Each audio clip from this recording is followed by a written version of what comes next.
Hello बच्चों, कैसे आप सभी। उम्मीद करते हैं आप सभी सकुशल होंगे।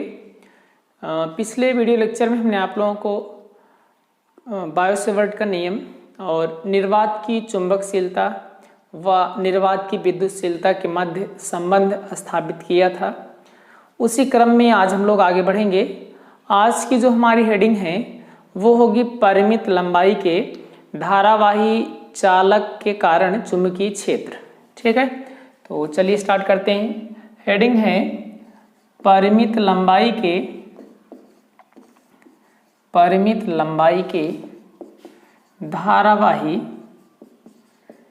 चालक, परिमित लंबाई के धारावाही चालक के कारण चुंबकीय क्षेत्र। यहाँ पे हमें करना क्या है बच्चों, जरा यहाँ पे समझ लेते हैं। यहाँ पे हम लोग सबसे पहले परिमित लंबाई के किसी धारावाही चालक की कल्पना करेंगे।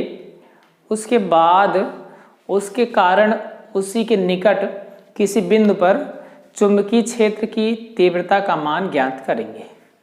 तो चलिए देखते हैं। यहाँ पे मान लेते हैं कोई परिमित लंबाई का कोई चालक है और इस चालक का नाम है CD। परिमित लंबाई का एक चालक क्या है? परिमित लंबाई का एक चालक CD है और इससे स्मॉल r की दूरी पर यहाँ पे एक लंबवत दूरी है, एक बिंदु P है जिस पर हमें इस धारावाही चालक के कारण चुंबकीय क्षेत्र का मान ज्ञात करना है। और इस चालक तार में स्मॉल I धारा प्रवाहित हो रही है। एक चालक तार CD है जिसकी लंबाई L हो सकती है। कुल मिलाकर के लंबाई इसकी परिमित है, यानी कि अनंत लंबाई का ये धारावाही चालक तार नहीं है। तो इससे स्मॉल r की दूरी पर एक बिंदु P है जिस पर हमें इसी धारावाही चालक तार के कारण कितना चुंबकीय क्षेत्र उत्पन्न होगा ये बताना है। उसके बाद यहाँ से हम लोग एक छोटे से भाग की कल्पना करेंगे। इस पर एक छोटा सा पार्ट ले लेते हैं जिसका नाम हम लोग रख देते हैं E और F। ठीक है, एक छोटा सा भाग हम लोग EF ले लेते हैं और इस भाग की जो लंबाई है उसको यहाँ पे नोट कर देते हैं। मान लेते रहे हैं इसकी जो लंबाई है वो कितनी है, डेल L है। ठीक है, इसकी जो लंबाई है EF की वो आपकी डेल L है, तो यहाँ पे डेल L नोट कर दिया गया। उसके बाद यहाँ से E को हम लोग जब P से मिला रहे हैं तो इसके बीच जो बनने वाला कोण है वो थीटा है और F को P से मिलाने पर यहाँ जो बनने वाला कोण है उसका मान है आपका फाई। ठीक है, ये फाई है, ये ऊपर थीटा है और यहाँ पे जो कोण बन रहा है कोण EPF, इसको हम लोग मान लेते हैं डेल फाई है। ओके, F से सम्मुख भुजा पर हम लोग यहाँ पे लंब गिरा देंगे और इसका नाम लिख देते हैं FG है। ठीक है, उसके बाद हमें क्या करना है, यहाँ से मिला सकते हैं इसको ऊपर वाले बिंदु से, एकदम लास्ट पॉइंट से ऐसे नीचे वाले बिंदु के लास्ट पॉइंट से हम लोग इसको मिला देंगे बिंदु P को। तो इनके कारण जो बनने वाले कोण हैं उनके नाम हैं, इधर ये नीचे का जो कोण है वो फाई 1 है और जो ऊपर का कोण यहाँ से लेकर यहाँ तक बन रहा है उसका मान है आपका फाई 2। एक बार फिर से इसको क्लियर कर लीजिए, उसके बाद हम लोग आगे बढ़ेंगे। एक चालक तार CD है जिसकी लंबाई हम लोग कंसीडर कर लेते हैं L है, एक परिमित लंबाई है, इसकी फिक्स लंबाई है। इस चालक तार से लंबवत स्मॉल r की दूरी पर एक बिंदु P है और इस चालक तार में I धारा प्रवाहित करने पर इस बिंदु P पर कितना चुंबकीय क्षेत्र उत्पन्न होगा उसी का मान हमें बताना है। उसके बाद हमने एक छोटा सा भाग EF की कल्पना कर लिया है इस पर, जिसकी लंबाई डेल L है और E को बिंदु P से मिलाने पर जो बनने वाला कोण है उसका मान आपका थीटा है। उसके बाद P से लेकर के F तक की जो दूरी है वो x है।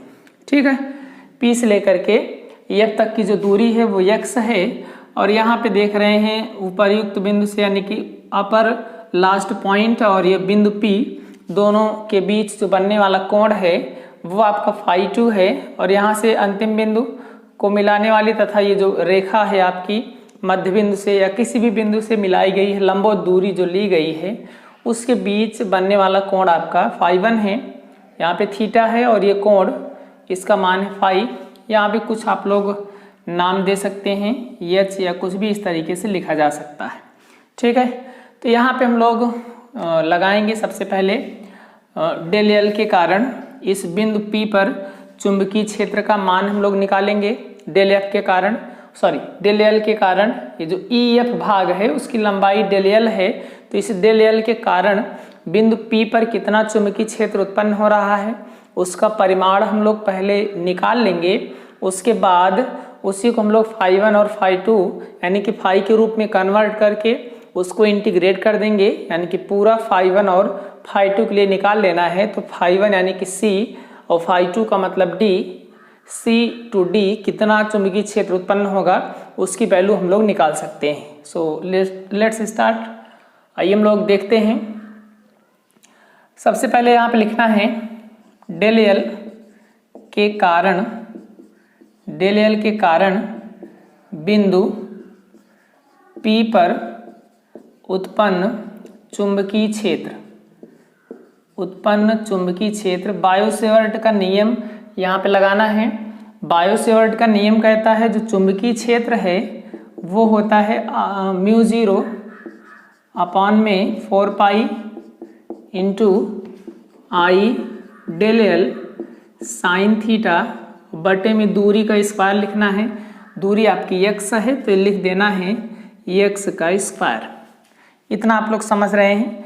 अब यहाँ पे देखिएगा थोड़ा सा कोण, ये जो आपका थीटा बना है वहाँ से देखिएगा समकोण त्रिभुज कौन सा त्रिभुज है EFG में, समकोण त्रिभुज EFG में जरा ध्यान दीजिएगा साइन थीटा बराबर होता है लंब बटे कर्ण। ठीक है, लंब का मतलब होता है कोण के सामने वाली भुजा यानी कि FG, और बटे में कर्ण का मतलब 90 अंश के सामने वाली भुजा यानी कि EF। ठीक है, यहाँ से मान लिख देना है FG, तो FG है, इसका कोई मान अलग से नहीं है। EF का मान हमारे पास है, E to F की जो वैल्यू है वो डेल एल है, तो यहाँ पे लिख देना है डेल एल का इधर कर लेना है गुणा, तो यहाँ से आपको मिल जाएगा FG is equals to del L sine theta. FG is equals to, इसका इधर गुणा कर लेना है, डेल एल साइन थीटा हो जाएगा। पुनः थोड़ा समझिएगा आप लोग, पुनः यहाँ पे देखिए ये जो कोण है इस कोण का मान कितना है डेल फाई है, और इस समकोण त्रिभुज बना हुआ है PFG। तो यहाँ पर हम लोग लिखेंगे समकोण त्रिभुज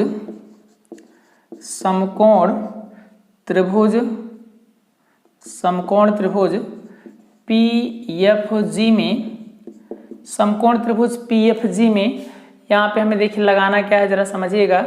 ये कोण है, कोण के सामने एक भुजा लंब, और ये 90 अंश है, 90 अंश के सामने एक भुजा कर्ण। तो यहाँ पे साइन थीटा लगाते हैं यानी कि साइन डेल फाई यहाँ पे हम लोग लगा सकते हैं, साइन डेल फाई बराबर, और साइन डेल फाई जो कोण है, डेल फाई आपका अति सूक्ष्म कोण है, इसलिए इसका जो त्रिकोणमिति मान होगा उसको लेने से कोई फायदा नहीं होगा, इसलिए हमें क्या करना है उसको छोड़ देना है।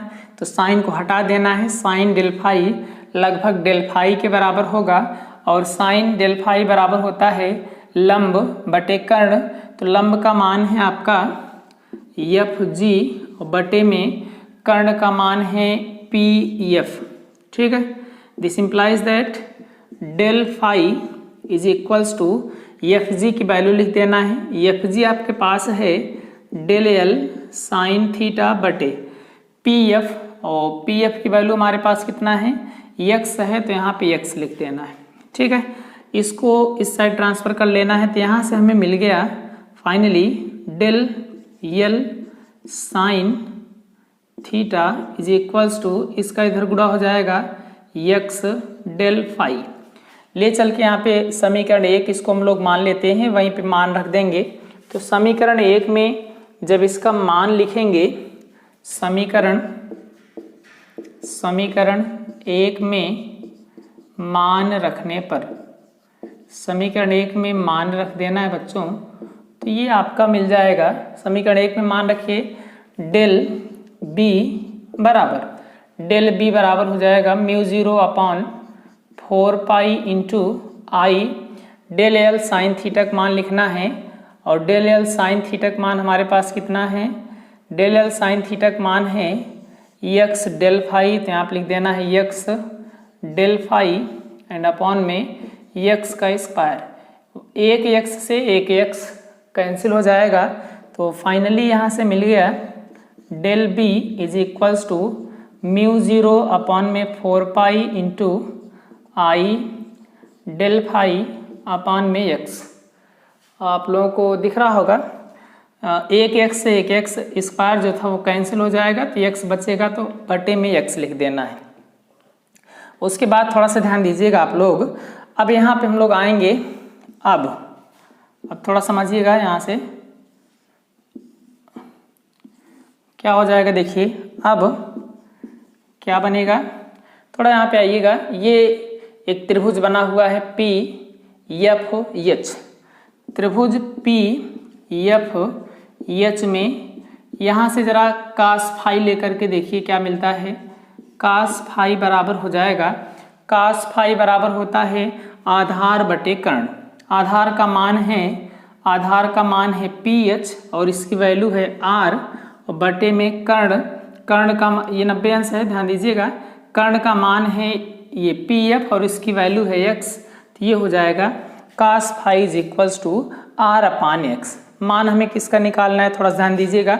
जो यक्स है वो आपका एक वेरिएबल मान है, यक्स का मान बदल सकता है। जिस हिसाब से ऊपर नीचे इस भाग को लेंगे उसी हिसाब से यक्स का मान भी बदल जाएगा, लेकिन ये पॉइंट आपकी जो फिक्स पॉइंट है उसकी दूरी हमारी नहीं बदलेगी। इसलिए हमें क्या करना है, जो हम लोग आर यहाँ पे देख रहे हैं आर, इसी के रूप में यक्स का मान निकाल लेना है। कहने का मतलब एक्स की वैल्यू हमें आर के रूप में निकाल लेनी है। तो यहाँ से यक्स को ऊपर ले जाएंगे, कास फाई नीचे आएगा, तो ये मिल जाएगा x is equals to r upon में कास फाई। ठीक है, इतना आप लोग समझ रहे होंगे।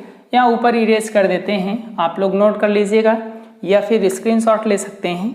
अब इसी को हम लोग ये 2 मान लेते हैं, इसी समीकरण 2 में मान लिखने चल रहे हैं, थोड़ा ध्यान दीजिएगा।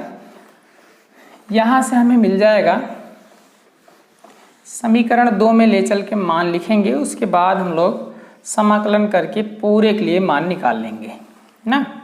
तो चलिए देखते हैं, ये मिल गया हमें समीकरण 2 में, समीकरण 2 में मान रखने पर, समीकरण 2 में मान रखने पर, चलिए रखिए, ये मिल गया del B is equals to μ0 upon में 4 पाई इंटू आई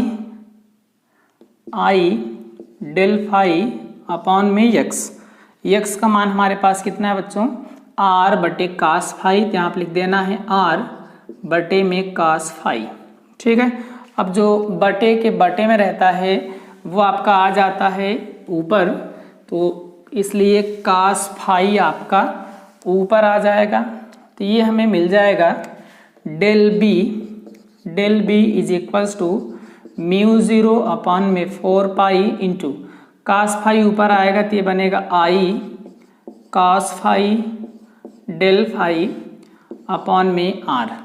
अब यहाँ पे हम लोग देख रहे हैं जो डेल बी की वैल्यू है, यानी कि डेल एल के कारण किसी बिंदु P पर उत्पन्न चुंबकीय क्षेत्र का जो मान है वो हमारा किसके रूप में आ गया है, वो हमारा आ गया है फाई के रूप में, यानी कि इस कोण के रूप में आ गया है। इसलिए हम लोग क्या करेंगे, अब फाई 1 और फाई 2, फाई 1 से लेकर के फाई 2 तक के मान के लिए हम लोग समाकलन कर लेंगे। तो फाई 1 का मतलब बिंदु C है, C से मिलाने पर फाई 1 बना है, और φ2 का मतलब d से मिलाने से φ2 बना है, इसलिए φ1 से लेकर के φ2 तक अगर हम लोग मान निकाल लेंगे तो इस पूरे चालक तार के कारण जितना चुंबकीय क्षेत्र उत्पन्न हुआ था उसका मान निकल जाएगा। तो यहाँ आप लिखेंगे, इसलिए चालक तार CD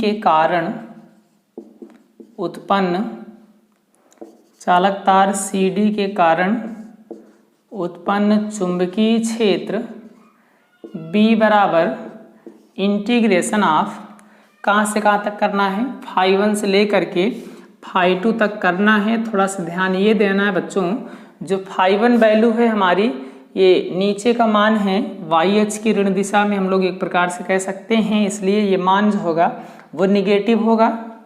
ये इस तरीके से आप लोगों को पता होगा, यहाँ पे जो कोण बनता है वो ऋण में होता है, इसलिए इसको ऋण में लिख देना है। तो ये φ1 हो गया माइनस में, और ये उस अक्ष के ऊपर वाला मान है, इसलिए φ2 हो जाएगा प्लस में, और यहाँ पे लिख देना है डेल बी, या इसको हम लोग कह सकते हैं dB।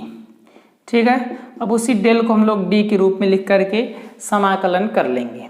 तो चलिए यहाँ पे लिख लेते हैं, ये आपका मिल जाएगा b बराबर -φ1 से φ2 dB के रूप में हम लोग इसको कर लेंगे, μ0 अपान में 4 पाई इंटू आई cos phi D phi upon में r।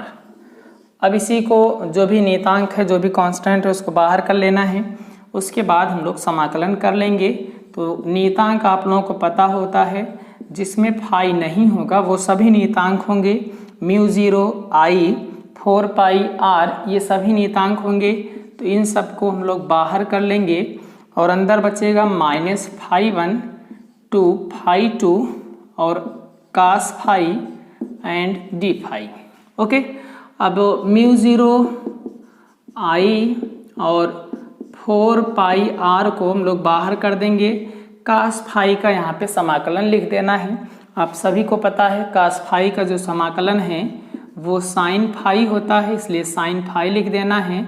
और हमारी जो लिमिट है वो -φ1 से लेकर के φ2 तक है, इसलिए -φ1 टू φ2 यहाँ पे लिमिट लिख देनी है, या यहाँ से मिल जाएगा μ0 आई अपान में 4 पाई r। अब क्या करना है, लिमिट रखना है, और लिमिट रखने का एकदम सिंपल सा नियम होता है, सिंपल रूल है।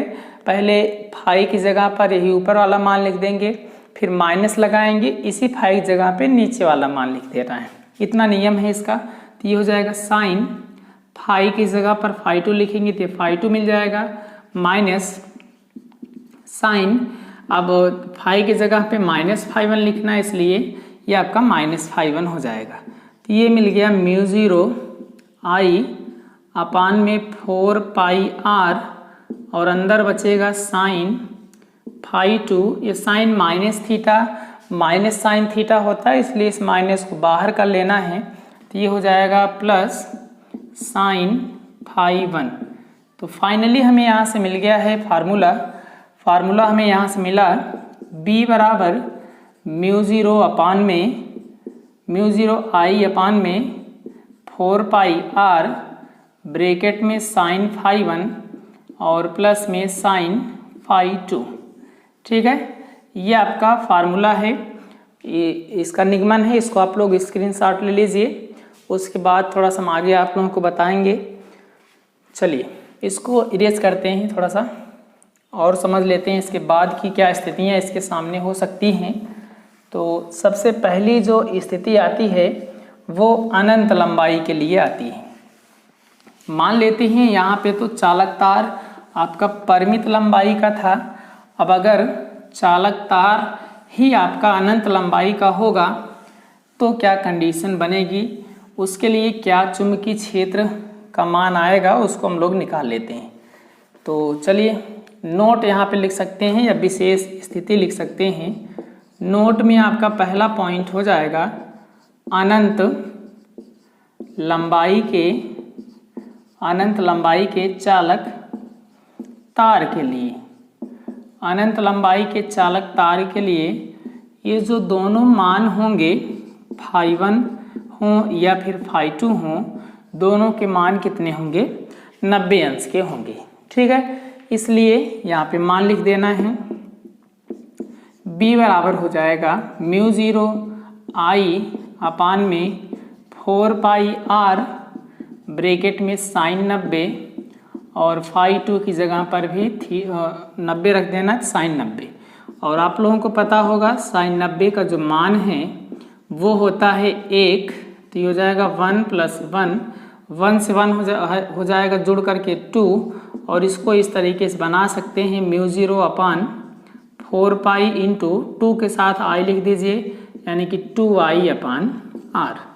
ठीक है, तो यहाँ से हमें मिल गया अगर चालक तार अनंत लंबाई का है तो क्या होगा, उसका जो मान होगा म्यू 0 अपान 4 पाई 2I अपान R होता है, या इसको और बदल सकते हैं म्यू 0 अपान 2 पाई बन जाएगा, I अपान R हो जाएगा।